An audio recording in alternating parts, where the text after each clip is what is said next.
Yes, then warm words for the care that people provide to family members with a severe disability. But I still have a question. Because what I don't understand is making political choices. And then probably more money will be needed. I will elaborate on that in my speech later. And then we see that, yes, in 2020, I really don't understand that this week, at the request of the cabinet, 700 million euros was transferred to Ukraine within 48 hours. We can't spend that on healthcare. Yes, in 2020, you also voted against the Dobby motion, which had a similar intent. So my primary question is this. Where exactly does JA21 make these crucial choices? Transferring money to one thing doesn't mean you don't think money should also go to the other. By the way, I am of the opinion that, aside from the money, I believe procedural mistakes have been made. People were not involved in the decision in a timely manner. There is, as previous speakers have also confirmed, a case of legal inequality between the regional offices because one regional office handles it differently than another.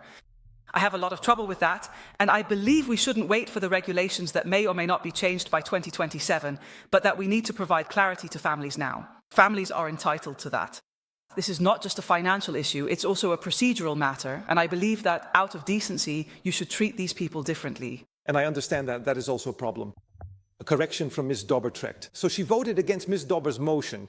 What exactly does support mean here? Ukraine should not come at the expense of our social services. And so once again, my question, because I actually haven't received an answer to that. Within 48 hours, at the request of this cabinet, you put your signature on it for the 20th time. This week, against our wishes, 700 million euros extra is being transferred to Ukraine. That money can't go to our healthcare. You can only spend that once. So again, my question, because there has been no answer to that, why are you making an international choice? Mr. President, I do not see that as a choice. I find we also support the idea that money should go to Ukraine. And that doesn't mean we're saying that, by definition, at least that's not how we've interpreted this motion, by definition, no money will go to Social Security.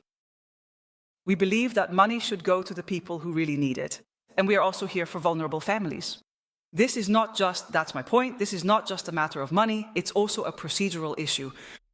Thank you, but I really don't understand this at all. Ms. Coenradie says that money should go to Ukraine.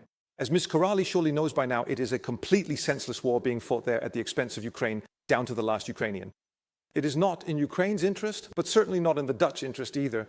Please, just back to the order. This is the order of the debate then. Why is 700 million euros of our taxpayers' money going to Ukraine within 48 hours this week, as far as the 20s are concerned?